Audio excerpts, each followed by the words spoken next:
Hi, my name is Father Charlie Bouchard, and I am here on this beautiful summer morning to help you know about the Sunday scriptures before you go to Mass on Sunday. We today are hearing another passage from what is referred to as the Bread of Life discourses in the Gospel of St. John. All of them involve Jesus talking about himself as the bread of life and himself as both spiritual and real nourishment for us who are followers. And as I read this latest passage, I was thinking to myself, well, when have I been really, really hungry? When I really needed something to eat? And I thought about one moment in particular, which was years ago when perhaps inadvisedly I agreed to go on a very long bike ride with some friends of mine. We went along the Katy Trail, which runs along the Missouri River here in St. Louis. And we rode, I don't know, 10 or 15 or maybe 20 miles longer than I was accustomed to. And when we got to the end of that bike trail, I was totally exhausted and totally famished. I can't remember a time where I ever wanted something to eat worse than that. And as we finally walked into a restaurant, I could have grabbed a waffle off of somebody's plate as we walked past other tables. And when we sat down, I guess I probably ordered pancakes and bacon and toast and whatever all, and ate it with great gusto, experiencing that extreme kind of hunger that all of you have perhaps experienced from time to time. But, as I reflected on it, I realized that that hunger, though it was real, was self-imposed. I mean, I went on that bike ride knowing that I was going to get exhausted and knowing probably that I was going to get hungry and maybe I should have eaten more before I left. But I also realized that that hunger I experienced that morning was nothing like the hungers that other people feel. For example, I thought about the people of South Sudan, who are not only suffering from imminent famine, but are also in the midst of a civil war. I thought about the people in Gaza who we see almost every night on the evening news, men, women, and children going along carrying their few possessions, holding up a bucket for water and perhaps for food, and yet on the verge of starvation, even though food is a very short distance away, they just can't get it to them.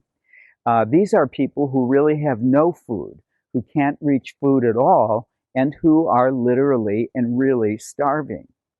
And then there are people who, in our own city and in most big cities, who suffer from another kind of hunger. Not that they have no food, but that the food they have is insubstantial and perhaps even harmful. They live in what we call food deserts. They suffer from what we refer to as food insecurity. They may have food, but it's not really nourishing and there isn't ever enough of it. I remember one morning in a large city, I was sitting at a stoplight, and as I sat there, a woman crossed the street in front of me with a little boy by the hand. He couldn't have been more than 3 or 4 years old. And they went into this gas station on the corner, and they came out a couple minutes later with a styrofoam cup and a bag of chips, which the little boy was eating and drinking. That was apparently his breakfast. It was not only insubstantial, probably harmful besides. That's what it means to live in a food desert and to have food insecurity. And I also thought as I was reflecting on these readings about a book that was written some years ago by theologian Monica Hellwig. It was entitled The Eucharist and the Hunger of the World. And her point in there is that as Catholics, because of our sacramental theology, we see communion or reception of the Eucharist as a moment of profound spiritual communion with Jesus, in which we receive his body and blood. We actually take them into ourselves and in that way commune with the Lord by sharing that body and blood. But she reminds us that when we receive the Eucharist like this, we also experience or should experience a moment of solidarity. It's perfectly fine for us to think as a moment of my communion with the Lord, but we can't receive that communion with total honesty and worthiness unless we also are mindful of people who suffer from real hunger and people who suffer from real spiritual hunger. That as we take that host and place it on our lips, as we drink from the cup, we have to remember the people in Sudan, the people in Gaza, the people in our own cities who don't even have real physical food to eat and often lack spiritual nourishment as well. You know, I'm aware that today there is a great resurgence in Eucharistic adoration. In fact, I just attended a session of adoration a day or two ago.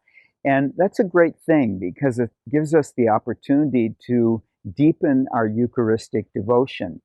But we have to be careful that we don't over-spiritualize that moment. You know, the Eucharist is ultimately not something to be looked at, not something to be adored, but it is, perhaps, even though the host is rather insubstantial, it is food. It is the body of Christ, which is given to us to nourish us.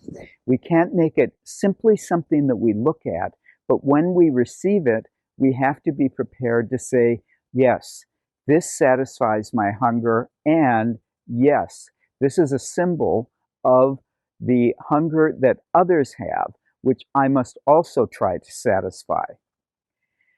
So as I reflect back on that bike ride, I think of the many different hungers that I've had in my own life, that physical hunger, as well as different kinds of spiritual hunger. And I need to always be mindful that as I experience that hunger, there are others who hunger too. It can't be just mine alone. And I have to remember that each time I eat, each time I place real physical food into my mouth, I must be mindful of the spiritual food that Jesus offers us in his own body and blood. Because the two ultimately, the Eucharist, which perhaps we adore and which we also consume, cannot be separated from the food that we have here in the world that provides real natural sustenance and nutrition to others. We may have what we need in terms of real food, but many others don't. And that is inextricably tied to our celebration of the Eucharist. So perhaps as we conclude, we could go back to that first reading about the prophet Elijah. The angel comes to him twice and says, "Rise and eat, or else the journey will be too long for you." That's true for us as well. We must rise, present ourselves to the Eucharist, and eat. Otherwise, the journey will be too long for us.